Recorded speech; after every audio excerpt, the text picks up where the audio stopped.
Cordial saludo para todos. En este video voy a explicarles los principales resultados de la primera actividad titulada Video tutorial del profesor investigador del curso Investigación Educativa y el programa Doctorado en Ciencias de la Educación. Mi nombre es Aura Natalia Villamizar.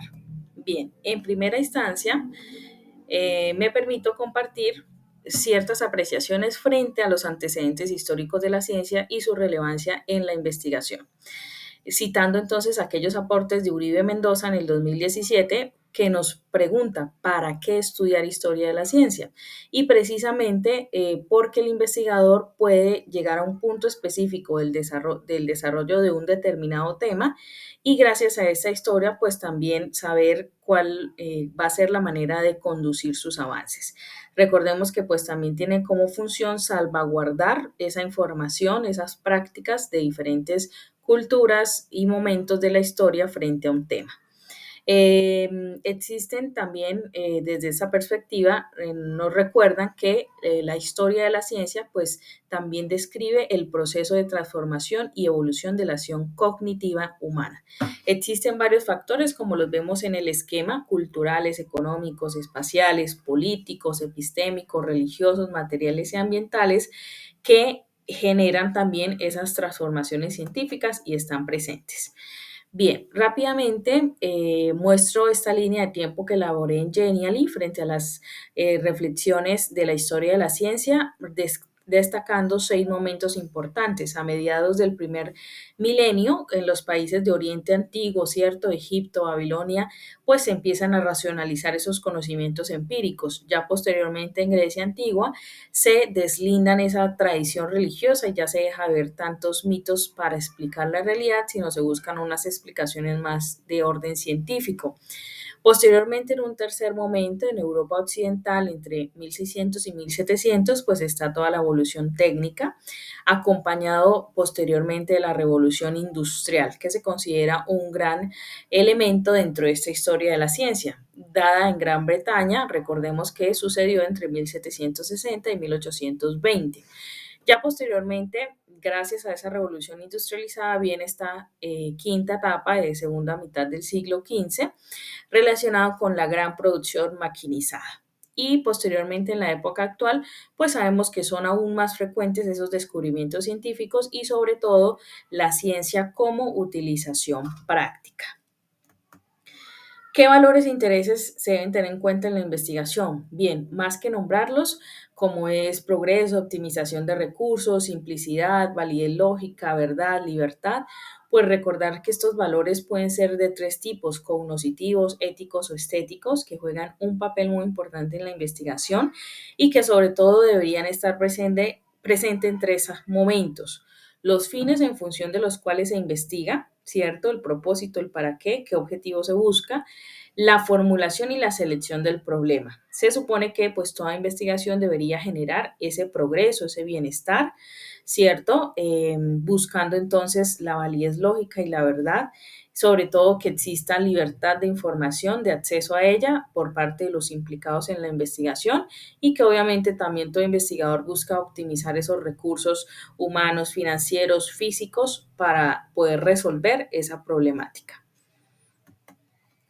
Bien, otro aspecto de reflexión es el concepto del paradigma epistemológico de la educación y su clasificación. Entonces, en ese sentido, simplemente mencionar 3 de esos paradigmas epistemológicos los podemos resumir de la siguiente manera. Primero, la hegemonía del canon occidental. Recordemos que en ese momento, pues, las verdades absolutas, la objetividad dentro del conocimiento, ¿cierto? Ya posteriormente viene otra etapa donde se desafía ese divorcio que existe entre teoría y práctica y se da gran importancia a la práctica. Aquí vemos el pragmatismo de John Dewey como uno de sus fundadores, entonces este paradigma de tipo instrumentalista y posteriormente lo que conocemos como reconstrucción posmoderna, donde se busca darle significado a la experiencia y pues todo proceso educativo busca generar beneficios en un ambiente sociocultural.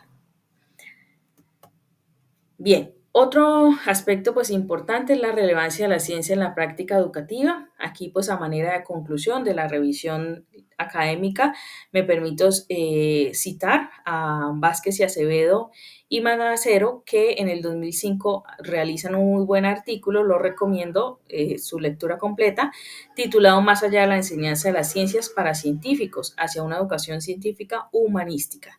Y de allí pues cabe resaltar que la educación científica, ESE, como vemos ahí en las siglas, ha estado al servicio del sistema de investigación, desarrollo e innovación, y más D más I, puesto que la ciencia y la tecnología están en base de la prosperidad económica y bienestar social.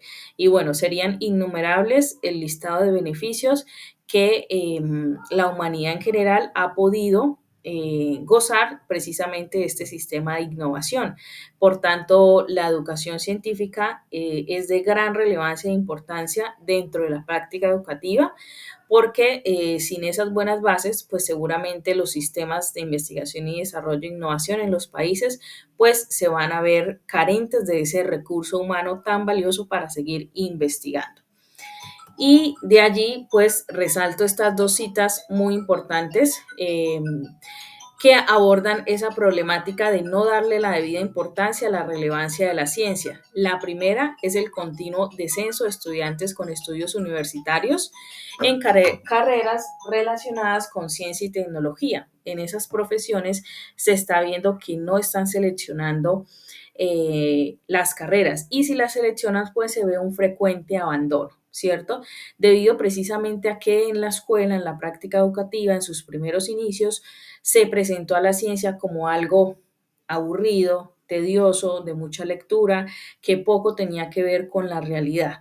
Y en ese orden de ideas, pues se fue creando esa imagen inadecuada de ciencia, como la señala el autor, una ciencia positivista, dogmática, desfasada y pues que los genera entonces ese doble perjuicio que es contar con menos personas en la ciencia y que se vea en general la ciencia como algo aburrido. Bien, en ese orden de ideas, el siguiente tema para reflexionar es el rol del profesor como ese investigador científico. Primero recordemos que la principal finalidad de la investigación es generar conocimiento que transforme una realidad y con ello solucionar problemáticas. En ese orden de ideas, pues el docente dentro de su perfil profesional debe ser un investigador que pueda orientar el conocimiento real de su contexto, de la comunidad, de la región, del país, del mundo, que pueda sobre todo incitar a esos estudiantes a través de preguntas. La pregunta es un elemento muy presente y muy importante en el aula de clase para que a partir de la pregunta se estimule la curiosidad. Esto lleva a que el estudiante pueda investigar y formular diferentes soluciones. Básicamente, y aquí de manera rápida, me permito mencionar, el docente investigador tiene la autoridad que le confiere ser él en que ha construido y ha creado conocimiento a partir de sus propias investigaciones. Entonces, la investigación le da esa experiencia, ese saber y a partir de esos dos elementos poderle compartir a sus estudiantes ese panorama en vez de ser un docente repetidor de teorías ajenas. Es un docente investigador que ha vivido el proceso y lo puede contar y compartir con sus estudiantes. Y para resumir esta cita de la investigación posibilita el aprendizaje cuando ilumina la enseñanza, ¿cierto? Bastante clara para que en la investigación esté presente también en el aula. Y un último aspecto es este concepto de interdisciplinariedad, ¿no? De poder reunir en la investigación diferentes temáticas de diferentes áreas del saber y bueno, así mejorar mucho más la práctica y el saber hacer. Bien, gracias por su atención.